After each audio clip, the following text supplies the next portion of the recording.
Chers amis, Shuv, Shalom, Uvracho, Beshem Hashem, Naaseh, Benassia pour ce mercredi 18 du mois de septembre, déjà 15 du mois de Elul, pour la suite de la vie du juif numéro 2, pour le deuxième cours, la lettre Bet, qui va définir d'une certaine façon le comportement que chacun de nous devons améliorer en tant que juif. Nous avons des obligations comme la parashat Bechukotai, Kitavo et bien d'autres face à Rosh Hashanah, qui arrive à grands pas. Je suis racheté aujourd'hui par Sandra Kasuto pour remercier Akadosh Baruch Hu de tous ses bienfaits. Donc un shiur en l'honneur d'Hachem, Bezrat Hashem, pour lequel la lettre Bet, on pensera bien sûr à tous nos otages, on pensera bien sûr à Kol Chayale, Nouveautan, Mikol Saram, Tsukam, Mikol Nega Machala, et surtout à vos réussites, à vous tous, en vous souhaitant vraiment et très sincèrement, au nom de toute l'équipe de Torah Traim, Oel Moshe, tous les bonheurs du monde aussi, en vous annonçant qu'une chaîne israélienne sur YouTube, avec les rabbanim que nous avons, est en train de se créer. Je ferai une vidéo spéciale pour cela, en tout cas pour ceux qui parlent hébreu, une diversité de plusieurs rabbanim différents, Dayan ou Posek Halacha, qui vous exprimeront en quelques minutes des valeurs inestimables de notre Torah. En attendant, Toda Rabba, Sandra Kasuto, qu'on bénit, Mamash Mikol Alev, et qu'on remercie d'avoir acheté un shiur chez nous. Et nous continuons dans la vie du juif. Vous savez que d'être juif, c'est pas évident. Là, j'ai reçu une personne pour une conversion. Je lui dis, pourquoi tu veux devenir juif? Mets la chaussure droite, la chaussure gauche, tu fais pas ça, tu fais pas 4% Netilat Yadayim, tu dis pas ça, tu penses pas comme si. Reste goy, reste tel que tu es. Sois un bon goy qui a 7 commandements à vivre. Mélange le lait, la viande, marie-toi avec qui tu veux. D'être juif, c'est compliqué. Comme vous allez le constater, nous avons des lois. Mais en réalité, tout le monde a très bien compris que toutes ces valeurs qui nous ont été proposées et mises à notre disposition ne sont là que pour nous donner du mérite. Les Ma'adavardomé, c'est l'histoire d'un roi, avant de commencer la lettre bête, qui avait un ministre qu'il aimait mais particulièrement parce qu'il était exceptionnel, et il l'a nommé vraiment son premier ministre. Il en a fait un ami, il en a fait un confident, il en a fait un conseiller. Et bien sûr, le roi a dû s'absenter pendant un laps de temps pour entrer en guerre, et il a laissé son royaume entre les mains de ses ministres. Et les ministres, quand le chat n'est pas là, le souris danse, ils ont commencé à pouvoir mettre en application tous leurs plans parce qu'ils étaient jaloux de ce ministre aimé du roi. Et donc, ils n'ont cessé de lui chercher des défauts et ils l'ont condamné et ils l'ont jeté en prison. Hormis le fait de l'avoir jeté en prison, eh bien, pour chaque accusation, il a été frappé de 5 coups de bâton. Chaque accusation, oui, pour nous, tu as volé l'argent du roi, tu as acheté la confiance du roi, les accusations étaient très nombreuses. Et au point qu'il est pris en tout et pour tout 50 coups de bâton et jeté en prison. Seulement quand le roi arriva, il revint de façon assez surprenante, sans prévenir de son arrivée, et donc il les a attrapés la main dans le sac. Il a demandé tout de suite à voir mon ami, et là, le ministre des Finances, de la Sécurité, de l'Armée, ils étaient très gênés. Il a compris, le roi, qu'il s'était passé quelque chose, et il a demandé qu'on l'amène immédiatement devant lui. Pris de peur et de panique, ils ont amené ce fameux ministre devant le roi, qui était amaigri, frappé. Et quand le roi a entendu ce qu'il lui avait fait, alors il a dit, c'est très simple. Puisque vous avez osé toucher ce ministre qui ne vous avait rien fait, par jalousie et par haine, sans tenir compte de mes ordres, pour chaque coup de bâton que vous lui avez donné, vous allez les prendre identiques. Chacun, ce que toi tu lui as fait, combien tu lui as donné? 10. Donnez-lui 10 coups de bâton. Mais attention, 10 coups de bâton plus 10 pièces d'or. Toi, combien tu lui as donné? 20 coups de bâton. 20 coups de bâton plus 20 pièces d'or. À la fin, il s'est retrouvé avec 50 pièces d'or d'une valeur inestimable devant lui. Et le ministre a dit à son roi, vous savez ce que je regrette le plus? C'est qu'il ne m'ait pas frappé un peu plus. Si j'avais su que chaque coup que j'allais prendre, ça allait me donner une pièce d'or d'une valeur inestimable, j'aurais voulu qu'il me tape au moins 200, 300 fois. C'est exactement ce qui va nous frapper à l'esprit le jour où on partira de ce monde. En tant que ministre, entre guillemets, parmi des ministres, chaque nation a son rôle à jouer. Mais quand on verra que chacune des mitzvot qui nous a été donnée, on aura un salaire tellement incommensurable, on va dire à Dieu, mais pourquoi tu t'es arrêté à 613 mitzvot? Tu ne pouvais pas en jeter encore 6 000, 7 000, 8 000. Parce qu'on est les seuls gagnants. Dieu n'a pas besoin de nos mitzvot, il n'a pas besoin qu'on fasse tchouva ou pas. Les seuls perdants, c'est nous, les seuls gagnants, c'est nous. On commence avec la lettre bête, Bagadnu. On parle du roi, Bagadnu. Quel est le digne d'après vous si une personne trahit? Le mot trahison se dit en hébreu Bagad, Boged. Bagadnu, il est chayav mita. Ça s'appelle Moreh de Malchut. Tout celui qui, chas v'shalom, est appelé Boged. Alors pourquoi est-ce qu'on se rappelait, pourquoi on dit Bagadnu? Pourquoi est-ce qu'on a trahi le roi? Réponse de nos Chachamim, quoi, avec tout le chesed que je fais pour toi, je t'ai sorti du pays d'Égypte, je t'ai donné la manne, je t'ai ouvert l'océan, je t'ai donné la Torah, je t'ai donné un pays d'Israël, et tu me trahis, Bagadnu. Quoi, la Boged Bamelech Chayav Mita. Et donc le Créateur du monde a créé le monde avec un premier défaut de l'homme, c'est la Bgida. Adam et Ève ont été Bogdim Bachem, c'est-à-dire qu'ils ont trahi Dieu, et en guise de souvenir, il a donné les Begadim, pour dire qu'avant vous étiez nus, pour dire qu'il n'y avait que de la transparence dans nos relations entre Dieu et ses créatures, mais maintenant que vous avez malheureusement découvert que vous étiez nus, comme le dit la Bible, eh bien, je mettrai sur vous ce signe de distinction qui vous rappellerait constamment que vous m'avez trahi. C'est la tsniout. Quand une personne s'habille tsniout, c'est qu'il démontre qu'il regrette sa faute originelle, la faute d'avoir trahi Hachem, où on était nu sans le savoir, sans avoir honte, et après manger du fruit interdit, on a réalisé qu'on était nu. Et Dieu nous a fait des begadim. Les begadim, les habits, viennent du mot boged, qui rappelle à l'homme sa faute. Ce qui fait qu'une personne qui sortirait impudique est une personne qui dit à Dieu, je t'ai trahi, même si ce n'est pas ce qu'il pense, même si ce n'est pas ses intentions. Mais ce qu'il fait veut dire, dans le ciel, je t'ai trahi et je reste sur mes positions. Je reste en tant que traître. La tsniout, c'est un des pas qui enlève cette terrible façon d'exister par le fait de dire qu'avant notre peau, la nudité n'avait pas de Yetzerara, mais maintenant qu'on a rentré le Yetzerara, on ne peut plus être nu parce que ça attire le regard de l'homme et de la femme. Mais la reine, c'est une begida, et c'est pour cela que le manque de pudeur est extrêmement, sévèrement vu par le judaïsme. Une femme impudique est une femme de mauvais augure selon la Torah, et ainsi de suite. Pas selon la Torah seulement. Il y a une certaine époque en arrière, dans les années 80, une femme impudique était renvoyée de la télévision. Hein. Mais bon, les choses ont changé, pas forcément dans le bon sens, on pourra le dire.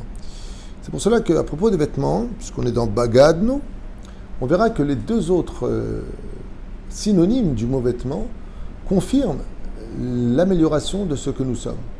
Il y a trois façons de dire vêtement en hébreu. Beged, qui veut dire habit, mais qui veut dire aussi traître. Rappelle-toi que tu portes des vêtements parce que tu as trahi le roi, d'où l'importance de s'habiller comme un juif et non pas comme je ne sais pas quoi. La deuxième chose, c'est les madim, qui eux se traduisent par le mot uniforme.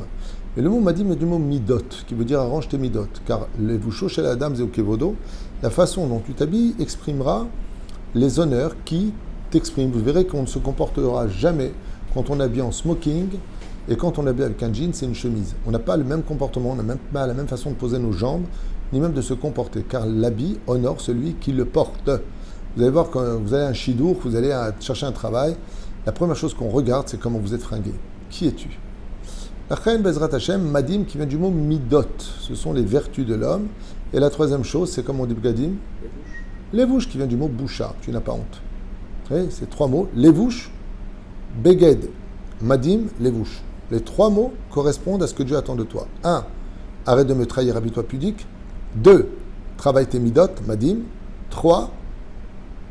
Tu n'as pas honte. Levouche. Loïd Bosheshu. Il n'y a pas honte, donc les a couverts. Bitalnu Toratecha. Et là, par contre, c'est un des péchés les plus graves. Bitalnu Toratecha. Alors, qu'est-ce que veut dire Bitul Torah? Bitul Torah veut dire que toute occasion où tu as le temps de pouvoir étudier la Torah, si tu ne le fais pas, tu as annulé la Torah. Alors, on dit, bon, c'est pas tellement grave, hein, ça va, pas nous saouler. Hein. Non, réponse que grâce à ton étude de la Torah, l'opération à l'hôpital aurait pu marcher, tu aurais pu sauver la vie à une personne, grâce à toi, une fille a trouvé un khatan. On ne se rend pas compte, une fois de plus, comme je l'ai dit dans le premier shiur, de la valeur de l'étude de la Torah. En tout cas, Bitalnu Toratecha, on peut le traduire avec le roi et le serviteur. C'est qu'on peut imaginer très facilement qu'une personne qui arrive chez lui et qui voit un courrier sur lequel il y a marqué procureur de la ville, palais de justice, avec un espèce de serrette rouge, une bande rouge comme ça, un tampon. Au bout de combien de temps, d'après vous, on se précipitera pour voir qu'est-ce qu'ils veulent chez nous? Instantané, tout le monde le sait, même si tu as des sacs, tu les poses devant la porte et tu regardes, mais qu'est-ce que c'est que ça? Qu'est-ce que c'est que ça? Tu prends le temps de bien lire, tu appelles les avocats, tu veux comprendre. Eh bien, c'est exactement pareil, c'est pas un procureur qui t'a écrit, c'est Dieu. Dieu lui-même qui t'a envoyé un courrier qui s'appelle la Torah. Tu comprends pas, tu appelles ton rave. זה פירוש הדבר. Tout comme l'étude de la Torah remporte les valeurs les plus impressionnantes du salaire du monde futur, aucune punition ne peut se mesurer au Bitul Torah. Im Talmud Torah Keneged Kulam, Bitul Torah Keneged Kulam. C'est pour cela que nos Chachamim nous disent que si tu souffres de quelque chose et que tu n'en trouves pas la raison, cherche. Je n'ai pas fait Zer Levatala, j'ai parlé de personne, j'ai fait la paix avec tout le monde, je fais mes prières, je mange kasher. Bon, alors qu'est-ce qui ne va pas? La Gemara nous dit, fais-le dépendre du fait que malheureusement, tu fais Bitul Torah. Berachnu brachot levatala ou bracha she'ena tzricha. C'est très intéressant comme sujet, ça nous concerne tous. Berachnu bracha levatala. Nous avons fait une bénédiction en vain. Cette bénédiction-là, je n'aurais pas dû la faire. Donc j'ai prononcé le nom de Dieu en vain, ce qui est extrêmement grave. Ce qui fait qu'avant de faire une bénédiction, renseignez-vous bien. Je le vois très souvent autour de moi, des gens qui répètent des bénédictions qu'ils n'auraient jamais dû dire. Et pour cela, si tu ne connais pas les lois, tu ne peux pas le faire. Par exemple, tu vas aux toilettes, ok, tu as enlevé tes tefilines, ou tu as enlevé ton talit. Sur quoi tu fais la bracha? On a vu que même si ton talit il tombe par terre, tu refais la bracha dessus. Pourquoi? Parce que tu as fait siardat. Sur les tefilines, c'est pas pareil.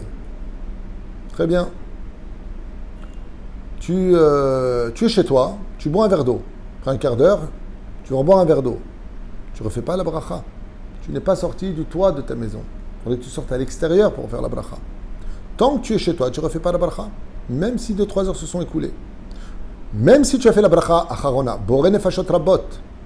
Tant que tu es chez toi, tu ne refais pas la bracha selon Rav Ovadia Yosef, ilchot lel shavuot. Tu ne fais pas la bracha. Alors, et si je vais aux toilettes, alors d'un côté il marque, tu refais la bracha. De l'autre côté, il dit non, malgré tout, tu ne refais pas la bracha. Si tu as fait, en ressortant des toilettes, la bracha, c'est pas bracha levatala parce qu'il y a quand même une référence. Mais si, par exemple, tu es dans ta voiture, tu bois du coca ou autre chose, tu sors mettre de l'essence, tu rentres dans la voiture, tu rebois ton coca, tu dois refaire la bracha dans ce cas-là, parce que tu as quitté le toit dans lequel tu te trouvais sous le toit. C'est là. Alors, il y a ce qu'on appelle berachnu bracha levatala. Nous sommes au restaurant, tu commandes à boire et à manger. Voilà qu'on te sert un verre d'eau, chez Akol ni Abidvaro. Après, tu prends une entrecôte ou un poisson. Est-ce que tu refais chez Akol? Chouva, l'eau, ton restaurant. Tu fais une fois chez Akol, c'est pour tout ce qui est chez Akol. Une fois pour repérer c'est pour tout ce qui est pour repérer Pour repérer Adama, c'est pour tout ce qui est pour repérer Adama. Tu ne vas pas recommencer. Zéberoucha d'abord. Mais la reine, faites très attention de ne pas faire des problèmes de bracha levatala. Parce que bracha levatala, c'est tellement grave que quand j'ai un doute, il est préférable de ne pas refaire la bracha, même si j'ai un doute. Ça veut dire qu'il est fort probable que je ne l'ai pas fait. Ne fais pas. Parce qu'il y a un interdit de la Torah qui intervient. L'otissa et Shem Hashem Elokecha Lashav, tu ne prononceras pas le nom de l'Éternel ton Dieu en vain. Ça, c'est un sourd de Raïta. Ce qui fait que si tu as un doute, tu demandes à une personne, tu as fait toi chez Akol? Non, fais-le et tu penses à moi. Pourquoi? J'ai un doute. Et s'il n'y a personne, tu diras la bénédiction dans ton esprit, pas avec tes lèvres, il ne faut pas les prononcer. Mais dans le cas où tu ne sais pas, je fais chez Akol, je n'ai pas fait. Alors tu prends ton verre et tu dis dans ta tête, tu ne prononces pas avec les lèvres parce que tu avais un doute. Ce sont les patantim qui existent. Par contre, bracha she'ena tzricha. Et nous avons dit des bénédictions qui n'avaient pas lieu d'être. C'est pas utile. Comme quoi, par exemple, prenons un exemple, de quoi est-ce qu'on parle? Nous faisons un repas, toi et moi, et puis on nous apporte des fruits. Dans ce cas-là, est-ce que je fais le Birkat Hamazon en semaine pour que comme ça, après, je peux faire Boré Péréaetz et Boré Nefashot? Ou est-ce que je ne fais pas le Birkat Hamazon, je fais Boré Péréaetz par contre sur les fruits, parce que les fruits ne sont pas compris de me laver les pètes, c'est-à-dire ne se mange pas avec du pain d'habitude, mais je rate Boré Nefashot. Réponse, tu manges des fruits avant ton Birkat Hamazon. Pourquoi? Parce que Bracha she'ena tzricha, tu vas faire le Birkat Hamazon. Le Birkat Hamazon va sortir la bracha. Pourquoi tu fais Boré Nefashot? Tu rajoutes une bracha qui n'a pas lieu d'être. Par contre, pour Shabbat et Yom Tov, étant donné qu'on ne met pas les tefilines, qu'on ne fait pas la Amida, les Shmona Esrei, alors dans ce cas-là, c'est pas Bracha she'ena tzricha. Pour gagner des brachot, je vais le faire après le Birkat Hamazon. Dans la semaine, avant. Shabbat et Yom Tov, après, pour gagner des bénédictions. Zéperouche Lavar, c'est juste un exemple, il y a des milliers d'exemples qui existent, mais c'est de ça qu'on est mitkaven chez Bracha, chez Ena Tzricha. Comme par exemple, un Sfarad, il met les tefilines sur le bras, après les tefilines sur la tête. Et qu'est-ce qu'il fait lui? Il dit et le bras et la tête. C'est assourd. Pourquoi? Bracha, shena, tzricha. Quand tu dis mets le bras, tu dois penser à la tête. Alors pourquoi tu fais la tête? Dans le cas où tu aurais parlé entre le bras et la tête, tu dirais la bénédiction. Mais parce que tu n'as pas parlé. Bracha, shena, tzricha, on n'a pas besoin de cette bracha. On avance. Berachnu belo kavanat alev ou bechosron tevot haotiot. Ouh là là là là. Ça, c'est vraiment quelque chose qui doit nous parler à tous. On a fait la bénédiction sans être bichlal dans l'intention de la bénédiction. C'est-à-dire que nous sommes en train, par exemple, de parler, puis je prends le verre d'eau, et puis je sais que consciemment, je dois dire une bénédiction. Mais la bénédiction, je ne suis pas avec elle. Je suis dans mes idées de vouloir te parler, donc je prends le verre d'eau et je vais faire comme ça. Non. Mais attends. Tu viens de prononcer le nom de Dieu, c'est tout ce que ça te fait. Il n'y a pas de remis-ménage, il n'y a pas de « oh ». Belo Chavana.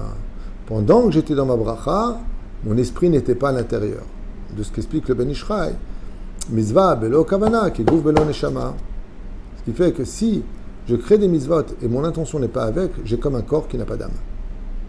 Ça, c'est la première chose. Ce qui fait que chaque juif, dans sa vie de tous les jours, quand il prend la décision de dire une bénédiction, doit arrêter le temps pour sa bénédiction. Donc, tu dis à ton interlocuteur, juste un instant, Mechila. Baruch ata Hashem, Elokeinu melech haolam, she'akol nהיה bidvaro. Tu lui donnes en même temps le mérite de pouvoir répondre Amen, qui gadol ha'oneh mina oseh. ולכן, בעזרת Hashem יתברך, il est impératif. Sinon, ce qui va se passer, Dieu va te renvoyer des absus révélateurs. J'ai fait ou pas? Si tu as vu les kavanot, tu saurais si tu as fait ou pas. Quand on se pose la question, est-ce qu'on a fait ou pas une bénédiction? C'est un signe du ciel qu'on prononce les choses de façon machinale et non pas avec son âme. Parce que si tu avais mis un peu d'intention, tu te rappellerais parfaitement que tu as dit la bénédiction. Et Bechesron Tevot Veotiot, ce qui est extrêmement grave, même les Tunisiens qui prononcent bien d'habitude, des fois font des erreurs. Baruch Hatta. On ne dit pas Baruch Hatta, Dieu n'a pas fauté. Hatta veut dire en hébreu fauté. Baruch Atta. Donc il faut faire attention aux prononciations, même quand on est tunisien. En général, ils prononcent très très bien les Tunisiens. Weha Afta. Ils prononcent bien, même les Yéménites, mais ils ont notre prononciation. Quoi qu'il advienne, quand on est dans la Torah, il est impératif de savoir prononcer le Het, le Chaf et le Resh, qui n'ont rien à voir. Het, c'est pas Het. On entend tout le monde, même des Chazanim. Shema Israël, Hashem Elokeinu, Hashem Echad. Il n'y a pas marqué Echad, il y a marqué Echad. C'est pas pareil. Le Chaf, le Resh. Alors, Baruch, pas Barour. Barour ata Hashem, oui. Le problème, c'est que Barour, ça veut dire Dieu est clair. Tu as mini, même éclair si tu veux. Mais on ne dit pas Barour ata Hashem. Ou alors la Birkat Kohanim. Yevarerera. Yeva quoi? Qu'est-ce qu'il dit? Yevarerera. On connaît Carrera, c'est une voiture. Yevarechecha peut-être. Veishmerecha. Le mot chaf, les francophones ont du mal avec ça. C'est non. Ou pire, les Ashkenazim, que Dieu les bénisse, eux ils transforment le taf en signe, en samer. Ce qui fait que tous les jours à cause d'eux, ils augmentent les taxes. Baruch ata Hashem et Hayam Messim. Il n'y a pas marqué Messim, il y a Tirkoïjik, mais eux ils prononcent comme ça. Chen, Bezrat Hashem, apprendre parfaitement la différence entre deux lettres qui se ressemblent, le tête et le taf. Quelle différence? Ça veut dire la même chose. En français, c'est TT, T. La lettre T, taf. La lettre T, tête. Non, on ne dit pas taf, on ne dit pas tête. On dit tête. Les totafot. La langue se colle derrière les dents. Le tête. Le taf se prononce comme un T. C'est là. On avance. Bitanu kirat shema, utfila, vetzitzit, utfilin. Alors, s'il y a des choses qui correspondent vraiment à la panoplie du juif, c'est de lire le matin et le soir le Kiryat Shema, même pour les femmes, ce serait bien, même si c'est Mizan Shazvan Grama, au moins une fois par jour. Shema Israël, Hashem Elokeinu, Hashem Echad. La Tfila, comment on fait de prières par jour, nous les juifs? 3 plus 2. Shacharit Chazara, Mincha Chazara, Arvit. Ça fait 5 prières par jour. Donc, Bital, nous, on a annulé le Kiryat Shema. Ça veut dire quoi annuler? Ça ne veut pas simplement dire ne pas faire le Kiryat Shema. Mais si je ne fais pas le Kirat Shema dans le temps qui m'est donné par la halacha, à savoir, par exemple aujourd'hui c'est, je crois, 9h moins le quart maximum, alors je bitalti. C'est-à-dire que je prends le salaire comme quelqu'un qui va étudier la Torah, mais malheureusement j'ai raté le Kirat Shema en son temps. C'est pour ça que le Kirat Shema, il faut le faire en son temps. Ou tefila v'tzitzit ou tefillin. C'est-à-dire que s'il y a vraiment 4 éléments, 4 misot qui représentent la vie du juif masculin, c'est Kirat Shema, Tfila, Tfilin, Vetzitzit. Pashut Meod, Chayav, Ba'em. Ensuite, dans la lettre bête, Bazinu, Avaem, Vachinu, Agadol. On est dans le respect des parents. On s'est rendu compte qu'une personne qui se dit respecter Dieu se devra de respecter son père et sa mère, qui est une des mitzvot les plus compliquées. Afin que les jours de ta vie se prolongent sur terre et dans le monde d'en haut. Et le frère Agadol, le grand frère. Excusez-moi. Où est-ce qu'on voit que dans la Torah on nous demande de respecter le grand frère? C'est marqué Et avicha vetimecha. Il n'y a pas que le grand frère, même la grande sœur, on se doit de respecter. Ce qui fait qu'un jeune, plus jeune que ses frères, qui voit son frère qui arrive, se doit de lui donner un respect supplémentaire dans cette relation. Ken? L'aîné des frères ou le frère qui est au-dessus? Peu importe si c'est le 4e, 5e. Non, dès qu'il est au-dessus. La reine Katouv, Achinu Agadol. Agadol Mimcha.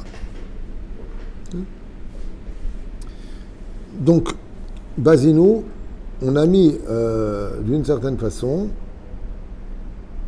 c'est pas qu'il y a marqué tu n'as pas respecté. Bazinu, c'est-à-dire on a mal respecté. Basé, tu sais, tu le bases. Ouais, j'arrive. Parler à son père et sa mère comme des copains, les considérer comme des moins que rien, ne pas tenir compte de leurs demandes, de leurs souffrances, tout ce que tu peux faire. J'ai fait un cours sur ça récemment, magnifique. C'était, je crois, avant-hier. Magnifique sur le respect des parents, que je vous conseille de voir, magnifique, vraiment. J'ai fait avec mon cœur en plus ce cours. En tout cas, ici, il le ramène, Bazinu Avaim ve'achinu Agadol. Si tu n'as pas de respect pour ceux que tu vois, comment tu peux respecter celui que tu ne vois pas, que c'est pas le Créateur.